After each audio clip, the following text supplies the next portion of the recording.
Nice to meet again. Hello, everyone. I'm feeling a little better today than yesterday night. That's for sure. Short, scary story. Carpeted kitchens and bathrooms. That sounds like a horrible time, but that is a very scary story. It's true. Yeah. I'm not exactly sure or committed to the idea that it's gonna be just scary stories, but I have 2-sentence horror stories opened up right here. Also, hello Brandon Lee. Hello. How are you today? How's your Friday going? I hope it's been well. Excuse me, I feel like a hiccup's coming on, but I'm not sure. Anyways, yes, I hope everyone's Friday has been well. Or in the case of some other people, Saturday morning. Yes. Oh, you know what? One thing I really miss? One thing I absolutely miss growing up was, like, Saturday cartoons. I miss watching my Saturday cartoons. I do. We just don't get them anymore. At least I don't think they play anymore, unless they do. I don't know. No one watches like TV anymore. Like regular TV. I know some people still do, but I'm not sure how many people still actually watch regular TV. I can only imagine the crazy amounts of ads they play these days. How did we do it back then? Thumbs up, that's very good then. Yes, that's a very good sign. Very good sign. Now this has to be more than just a Zatsu stream, right? I need to actually read you guys some stories. The original idea was I read throughout the whole Alice in Wonderland book because I have it behind me. Would you guys rather have that? Or would you guys rather have an actual like story, like short story stuff? I can read you guys a full story. I can also go into choose your own adventures books because I have those too. Yeah, choose your own adventures. Those are always a fun read. Oh, I miss those. they don't quite make it like they do anymore, do they? No, they don't. It's like, oh, open the book to page 73. You are now fighting a worm. What do you want to do to the worm? Open to page 200. You decided to hug the worm. You're dead. Good times. Okay, well, let's start with the first short story here. I'm just on the Reddit of 2-sentence horror stories, so don't expect anything crazy, right? Like, 2 sentences, what can you do with that? Not much, right? Because I know the scariest one is like, you're the last person on Earth. You heard a knock at the door. And it's like, oh, interesting. Right? Because then there's this one here where it's like, my wife has Alzheimer's. And yesterday she finally recognized me again. Oh boy.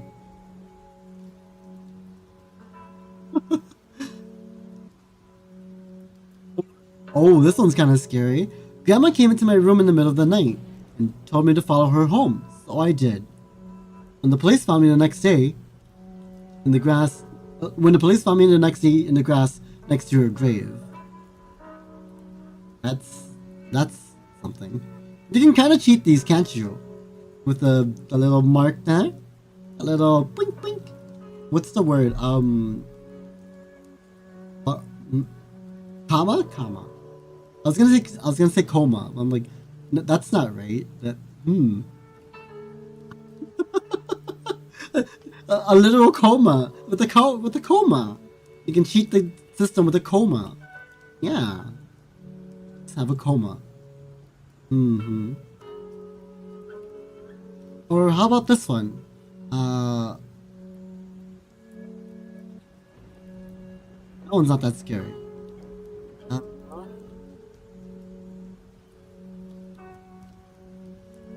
A lot of these are not that scary.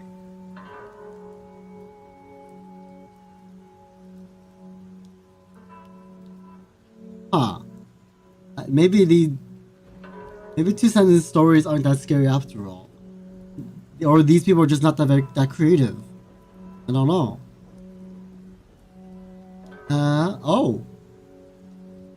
I'm a psychic, and the family asked me if I could read the mind of their son, who has been in a coma for quite some time. I find that little Yahweh has created an entire world called Earth, and I'm unable to escape. That was just silly.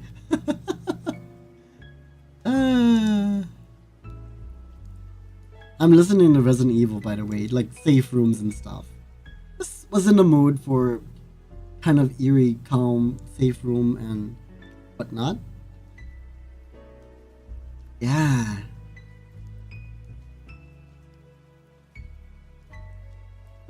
What is this one?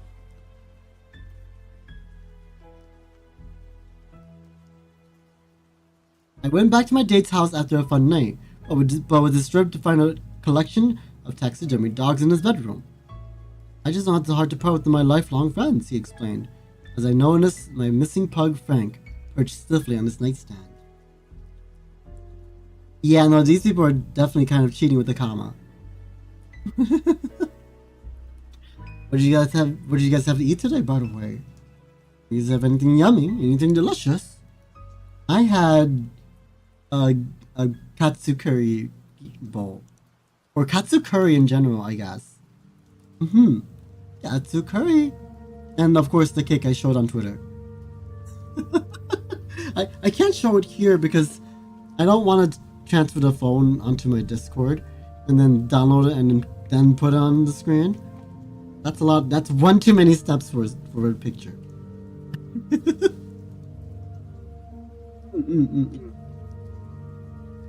Let's see. Uncanny picture of little boy, probably. Huh? No, that one's clearly written by AI or something. To love someone wholly is to bleed for them. That's what I thought as I tore flesh from her bones. Oh.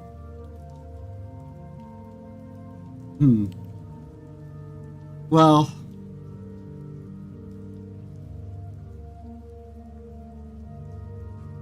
Let's move on to this then. I was expecting a lot more from you know, the short scary stories, but I guess not. Okay, let's do this then. Maybe it's a knife or something like this.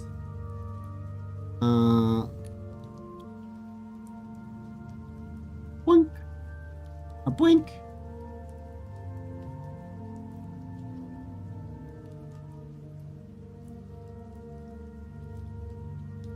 This story is called This Lamp Surely Can't Be Haunted. This lamp must be haunted. It's not the sort of lamp you expect to be haunted. Normally, you would imagine something from another century, made with beaded embroidery and constructed before electric wiring had been fully figured out. No, this is a modern and cold lamp, and we bought it just today.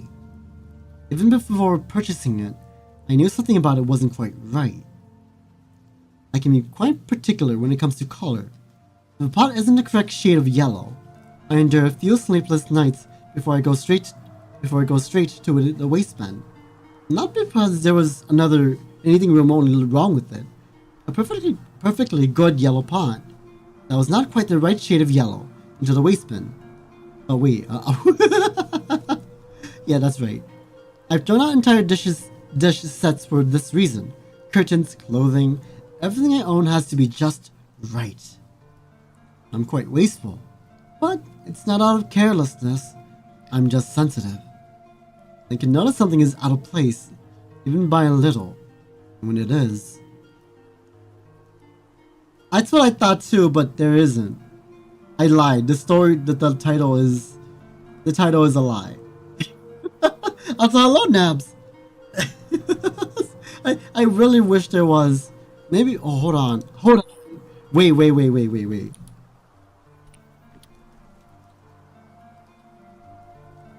Hold on. Maybe there is. Hold on. Ah, yes. There you are, my old friend. I found it. This is from a good old famous little book I call Scary Stories to Tell in the Dark. Many people know about this one. Many people. So, let's get started then. Scary stories to tell in the dark. The first one here, no, but I would be interested in that. Yes, I would be very interested in that. Sadly, I don't have a big enough community and following for that to happen.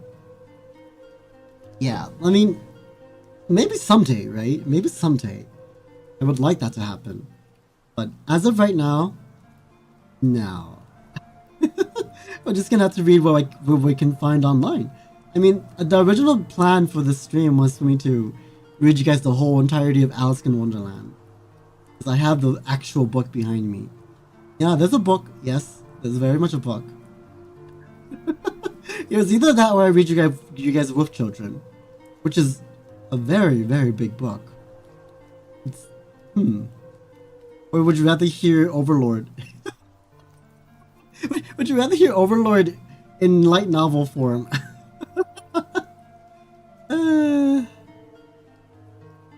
There's the first story. Scary and strange things.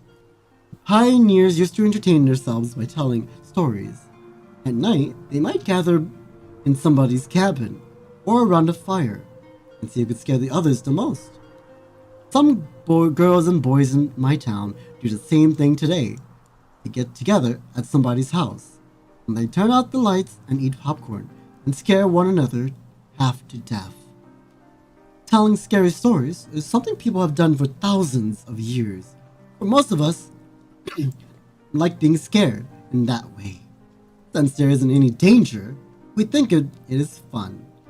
There are a great many stories to tell. There are ghost stories, tales of witches, devils, boogeymen, zombies, and vampires. There are even stories that make us laugh at all the scariness. Some of these tales are very old. They're told all around the world. Most have the same origins.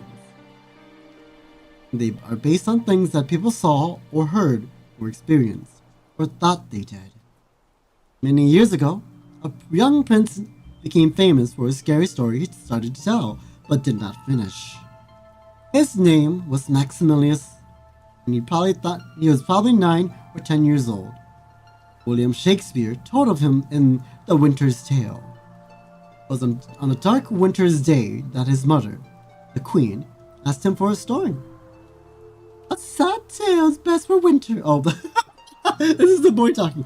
A sad tale's best for winter, he said. I have one of sprites and goblins. Do your best to frighten me with your sprites, she said. You're powerful at it. I shall tell it softly, he said. Yon crickets shall not hear it. And he began. There was a man dwelt by a churchyard, but that came as far as he got. For at that moment the king came in and arrested the queen and took her away. And soon after that, Maximilius died. No one knows how he would have finished the story. If you started as he did, what would you tell? Well, scary stories are, of course, meant to be told. They're more scary that way. But how you tell them is important. As Maximilius knew, the best way is to speak softly, so that your listeners lean forward to catch your every word. And to speak slowly, so that your voice sounds scary. And the best time to tell these stories is at night. For those of you during the morning, this is my own injection. I'm sorry, it won't be as scary, but maybe sit in a dark room and listen to me tell you these stories. Or maybe imagine that it's nighttime along with the rest of us. Best time to tell these stories is at night, in the dark and the gloom. It is easy for someone listening to imagine all sorts of strange and scary things. Now then, let's get to the first story, shall we?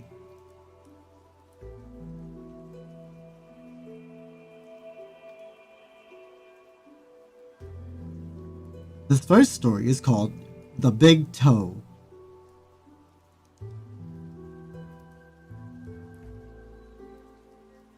Boy was digging at the edge of the garden when he saw a big toe.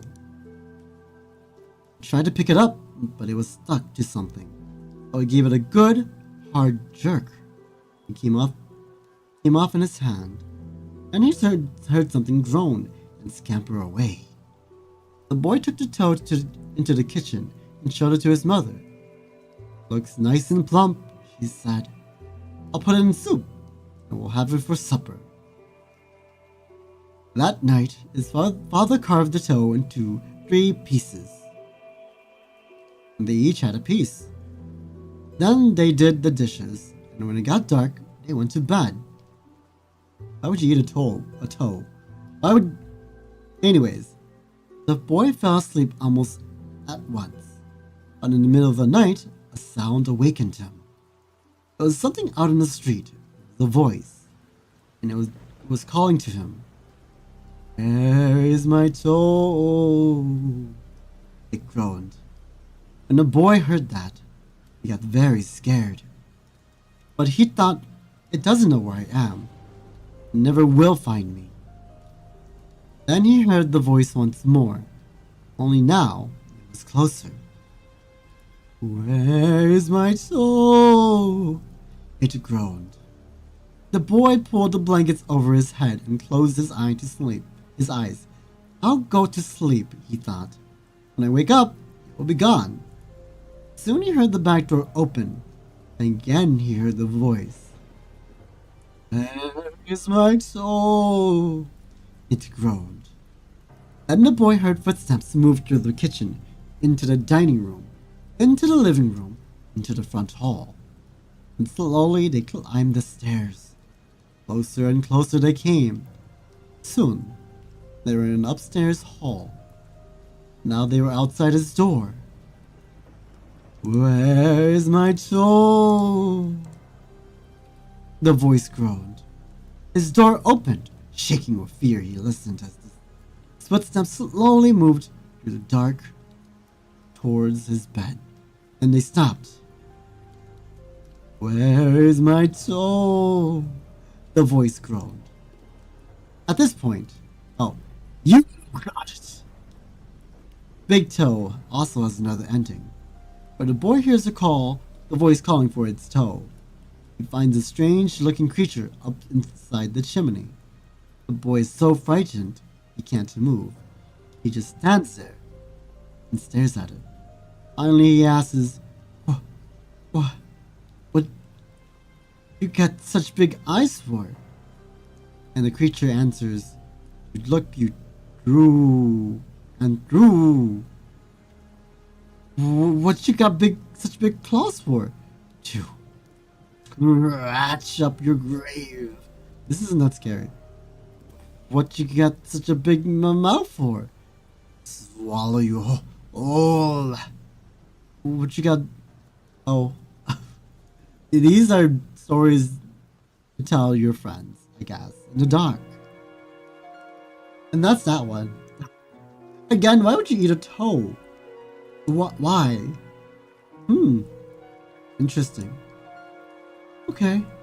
Well, why don't we move on to the next one then, yes? This one is called The Walk. My uncle was walking down a lonely dirt road one day. He came upon a man who was also walking down that road. The man looked at my uncle, and my uncle looked at the man. The man was scared of my uncle. My uncle was scared of that man. So they kept on walking. It began to get dark. The man looked at my uncle, and my uncle looked at the man. The man was very scared of my uncle, and my uncle was very scared of that man. But they kept on walking, and they came to big woods. It was getting darker.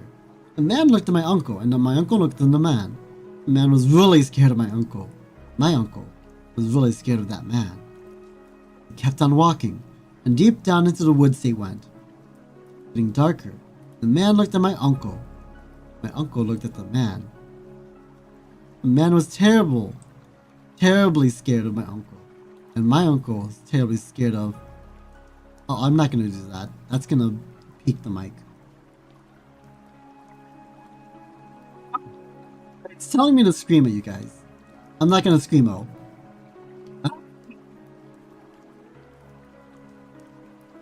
What do you come for? Is this next story? We're just gonna jump right into it, huh? Okay. There was an old woman who lived all by herself, and she was very lonely. Sitting in the kitchen one night, she said, "Oh, I wish I had some company." No sooner had she spoken than down the chimney tumbled 2 feet from which the flesh had rotted. The wide old woman's eyes bulged with terror, and 2 legs dropped down to her earth and attached themselves to the feet. And a body tumbled down, and 2 arms, a man's head. As the old woman watched, parts came together to a great gangly man. The man danced around and around the floor. Faster and faster he went. He stopped. He looked into her eyes. "What do you come for?" she said in a small voice that shriveled and shook. "What do I come for?" he said. "I come for you." These are very... Well, there's a picture of the dangly man. I remember one of these stories really messing up with my head as a kid. I think I've mentioned this before, where it's like the lady with the green tie on her neck, and then they get married happily ever after, and all of a sudden, we'll get to it. It's in this book. I am almost positive it's in this one. Mitai Doti Walker. There was a haunted house where every night a bloody head fell down the chimney. At least, that's what people said. So, nobody would stay there overnight. And the rich man offered $200 to whoever would do it. And this boy said he would try it if he could have his dog with him. It was all settled. The very next night, the boy went to the house with his dog to make it more cheerful. He started a fire in the fireplace, and he sat in front of the fire and waited and waited. And his dog waited with him. For a while, nothing happened. But a little after midnight, he heard someone singing softly and sadly off in the woods. The singing sounded something like this. Mitai Doti Walker. It's just somebody singing, the boy told himself, but he was frightened. Then his dog answered the song, softly and sadly. It sang, Lenshi Kinchi Kali Mali Dingo Dingo. The boy could not believe his ears. His dog had never uttered a word before. And a few minutes later, singing again. I was closer and louder. The words were the same. Mitai Doti Walker. Mitai Doti Walker. This time, the boy tried to stop his dog from answering. He was afraid that whoever was singing would hear it and come after them. But his dog paid no attention and sang it again. Linchi, Kinchi, Kali, Molly, Dingo, Dingo. A half hour later, the boy heard the singing again. Now it was in the backyard. The song was the same. Mitai Doti Walker. Again, the boy tried to keep his dog quiet, but the dog sang out louder than ever. Linchi, Kinchi, Kali, Molly, Dingo, Dingo. They're really just gonna make me...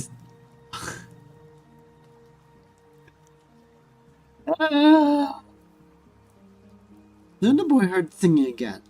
Now it was coming down the chimney. Mitai Doti Walker. Dog sang right back. Linchi, Kinchi, Kali, Molly, Dingo, Dingo. Suddenly, bloody head fell out of the chimney, missed the fire, and landed right next to the dog. Dog took one look and fell over, dead from fright. The head turned and stared at the boy. Slowly opened its mouth and... Stories, I tell you. These stories are all cheap scares. That's all this is. But that's all this is. There's nothing more to it. Oh boy. Boy, oh boy, oh boy.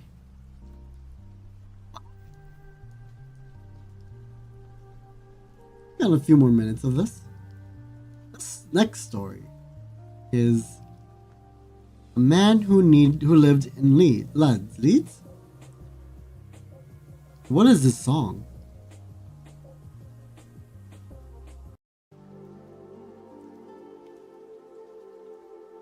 Some say this rhyme doesn't mean anything. The others, not so sure. There was a man who lived in Leeds. He filled his garden full of seeds.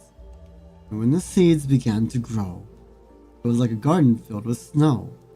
But when the snow began to melt, it was like a ship without a bout. And when the ship began to sail, it was like a bird without a tail. And when the bird began to fly, it was like an eagle in the sky. And when the sky began to roar, it was like a lion at my door. And when the door began to crack, it was like a penknife in my back. And when my back began to bleed, I was dead. Dead indeed. They're telling me to scream at you guys again. Why are all of these ending in screaming at you guys? This next one is also screaming at you guys. Hold on, is there one that doesn't require me to scream at you guys? Okay, this one doesn't require me to scream at you guys for a cheap scare.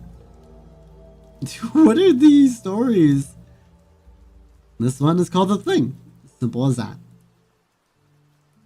Ted Martin and Sam Miller were good friends. Spent a lot of time together. On this particular night, they were sitting on a fence near the post office, talking about one thing and another. There was a field of turnips across the road. Suddenly, they saw something crawl out of the field and stand up. It looked like a man, but in the dark, it was hard to tell for sure. Then it was gone. But soon it appeared again. It walked halfway across the road, and then turned around and went back into the field. Then it came out a third time and started toward them. By now, Ted and Sam were scared. They started to run, and they started running. And when they finally stopped, they decided they were being foolish. They weren't sure what had scared them, but they decided to go back and take a better look. Pretty soon they saw it. It was coming to meet them, wearing black pants, a white shirt, and black suspenders. Sam said, "I'm gonna try to touch it, then we'll know if it's real." He walked up to it, peered into its face. It had bright penetrating eyes sunk deep in its head. It looked like a skeleton. Ted took one look and screamed, and again he and Sam ran. But this time, the skeleton followed them. When they got to Ted's house, they stood in the doorway and watched it. It stayed out on the road for a while, then it disappeared. A year later, Ted got sick and died. Toward the end, Sam sat up with him every night. The night Ted died, Sam said he looked just like the skeleton. It's like the skeleton. Skeleton. This one is called Cold as Clay, and I hope it also doesn't make me scream at you guys. A farmer and a daughter for whom he cared more than anything on earth. She fell in love with a farmhand named Jim, but the farmer did not think Jim was good enough for his daughter. To keep them apart, he sent her to live with her uncle on the other side of the country. And after she left, Jim got sick and he wasted away and died. Everyone said he died of a broken heart. The farmer felt so guilty about Jim's death, he could not tell his daughter what happened. She continued to think about Jim and the life they might have had together. One night, many weeks later, there was a knock on her uncle's door. When the girl opened the door, Jim was standing there. "Your father asked me to get you," he said. "I came on his best horse." "Is there anything wrong?" she asked. "I don't know," he said. She packed a few things and they left. She rode behind him, clinging to his waist. Soon he complained of a headache. "It aches something terrible," he told her. She put her hand on his forehead. "Are you as cold as clay?" she said. "I hope you are not ill." And she wrapped her handkerchief around his head. They traveled so swiftly that in a few hours they reached the farm. The girl quickly dismounted and knocked on the door. Her father was startled to see her. "Didn't you send for me?" she asked. "No, I didn't," he said. She turned to Jim. but he was gone, and so was the horse. They went to the stable to look for them. The horse was there, but it was covered in sweat and trembling with fear. But there was no sign of Jim. Terrified, her father told her the truth about Jim's death. Then quickly, he went to see Jim's parents. They decided to open his grave. The corpse was in its coffin, but around his head they found a girl's handkerchief. That's it? Oh, I mean, it is scary that the corpse came back to life for a mere second, right? But, interesting. Okay, this one's called The White Wolf. The timber wolves around French Creek had gotten out of hand. There were so many wolves, the farmers could not stop them from killing their cattle and sheep. So the state put a bounty on them. Pay a hunter $10 for every wolf pelt he turned in. $10? What a ripoff. But then again, maybe back then it was good. A butcher in town named Bill Williams thought that it was pretty good money. He stopped working as a butcher and started killing wolves. He was good at it. Every year he killed over 500 of them. It came to more than $5,000. It was quite a bit of money in those days. After 4 or 5 years, Bill had killed so many wolves there were hardly any left in that area, so he retired. He vowed never to harm another wolf because wolves had made him rich. Then one day, a farmer reported that a white wolf killed 2 of his sheep. He had shot at it and hit it, but the bullets didn't have any effects. And that wolf was seen all over the countryside, killing and running. Nobody could stop it. One night, he came into Bill's yard and killed his pet cow. Bill forgot about his decision never to harm another wolf. Went into town the next morning and bought a young lamb for bait. Took it out into the hills and tied it to a tree. And he backed off about 50 yards and sat down under another tree. His gun in his lap, he waited. When Bill didn't come back, his friends started looking for him. Finally, they found the lamb. It was still tied to a tree. It was hungry, but it was alive. Then they found Bill. He was still sitting against the other tree, but he was dead. His stern had been torn open, but there was no sign of a struggle. His gun had been fired, and there were no tracks in the soil around him. As for the white wolf, never seen again. That's all I have. It's just something killed him and disappeared. Oh, maybe these were scarier when I was younger, huh? A haunted house. One time, a preacher went to see if he could put a haunt to rest at a house in this settlement. The house has been haunted for about 10 years. They always would get scared out by the haunt. So this preacher took his Bible and went to the house. He went on in, built himself a good fire, and lit a lamp. There sat the Bible. Then, just before midnight, he heard something start up in the cellar, walking back and forth, and it sounded like somebody was trying to scream, and choked off. And there was a lot of thrashing around and struggling, but finally, it got quiet. The old preacher took up his Bible again. Before he could start reading, he heard footsteps coming up the cellar stairs. He sat watching the door to the cellar, and the footsteps kept coming closer and closer. He saw the doorknob turn.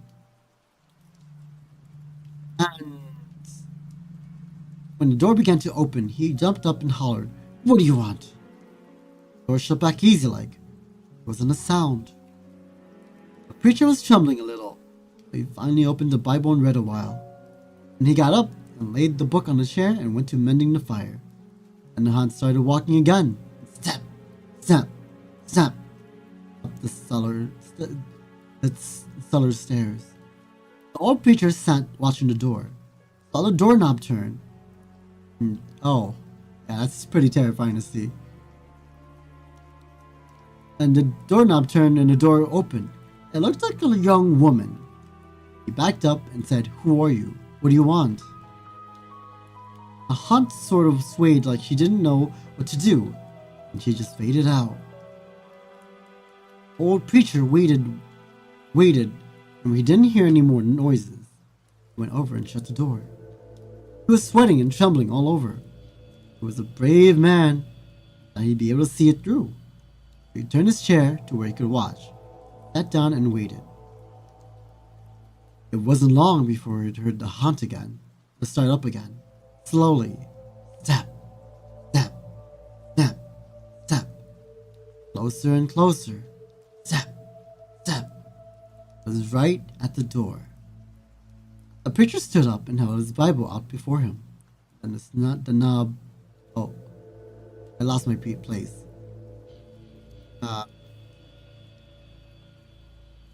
Oh. Preacher stood up and held his Bible out before him. Then the knob slowly turned, and the door opened wide. This time the preacher spoke quite quiet-like. He said, "In the name of the Father and the Son, Holy Ghost, who are you and what do you want?" The ghost came right out of the room, straight to him, and took hold of his coat. The young woman about 20 years old. Her hair was torn and tangled. Flesh was dropping off her face. So you could see the bones and blood part of her flesh. She had no eyeballs, but there was a sort of blue light way back in her eye sockets. She had no nose to her face. She started talking. It looked like her voice was coming and going with the wind blowing it. She told her how her lover had killed her for her money and buried her in the cellar. She said that the preacher would dig up her bones and bury her properly. She could rest. And she told him to take the end joint of the little finger from her left hand and lay it in the collection. Lay in the collection plate at the next church meeting. He'd find out who had murdered her.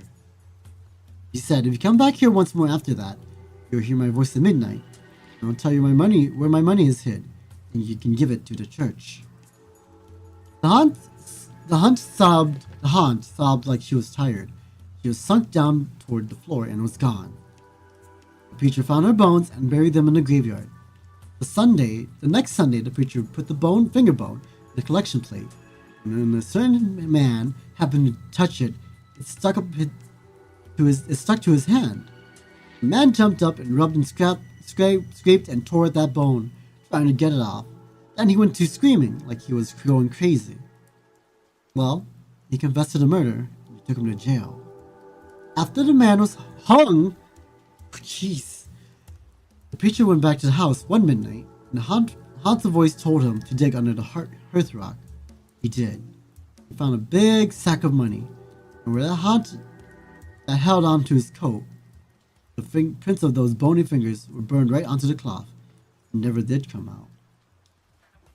Wait, what? He found a big sack of money, and where that haunt had held onto his coat, the print of those bony fingers was burned right into the cloth. Is it implying that the priest killed her? Huh.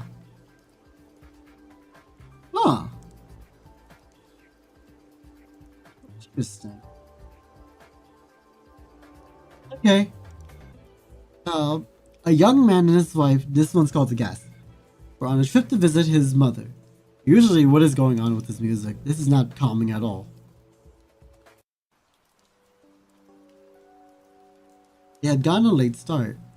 Let's move on to this. Let's move on to back to the lamp story. Hold on. I can be quite okay. How about this? We start right here. I've thrown out entire dish sets for this reason. Clothes, curtains, clothing, everything I own has to be just right. I'm quite wasteful, but it's not outright carelessness. I'm just sensitive. I can notice if something is out of place, even by a little. And when it is, I can't stop thinking about it. To the point where I can't fall asleep at night. I don't think it would be possible for me to live with roommates. None of their possessions would be safe. Let me take a sip of water.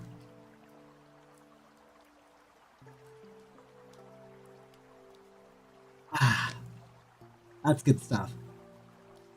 And of course, as all such things do, I did not disclose any of this to my boyfriend before we moved in together.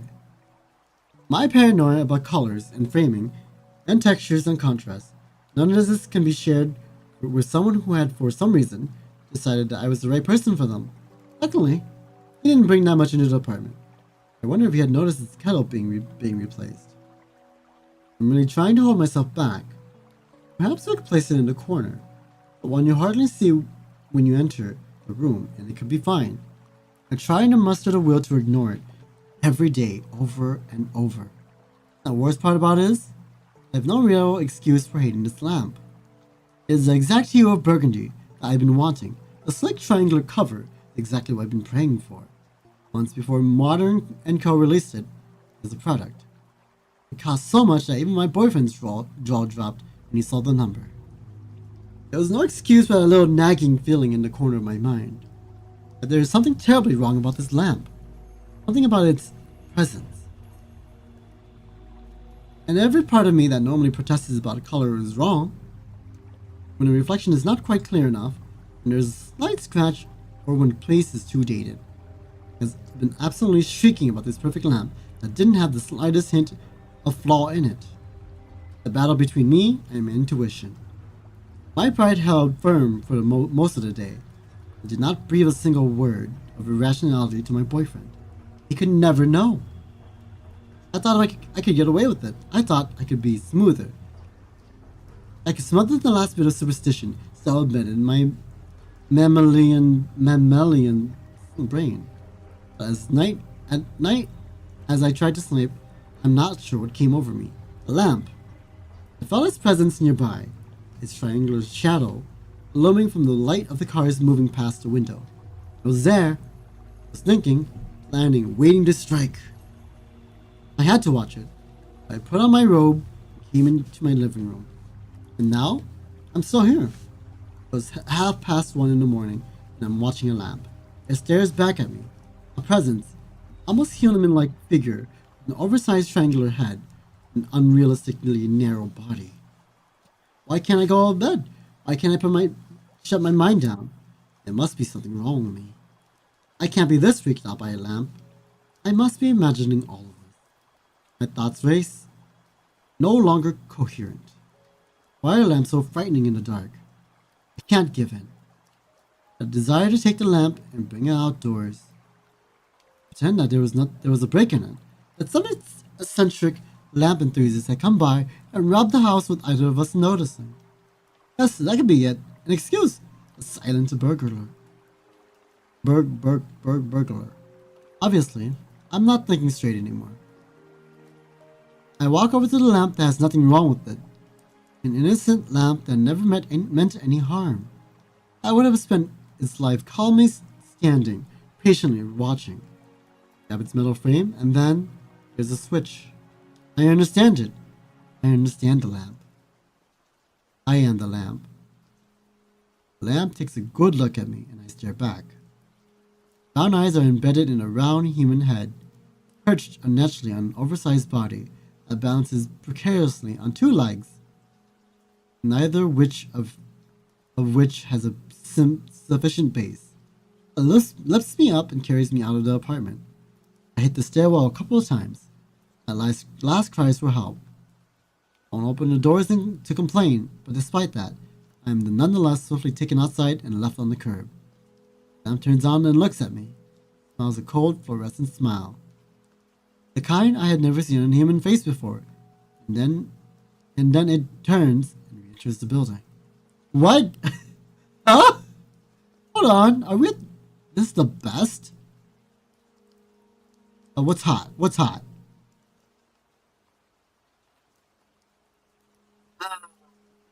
Okay, these stories aren't what they used to be. Maybe scary stories aren't what they used to be anymore. I don't know. Maybe people just aren't as good as writing scary stories as they used to be.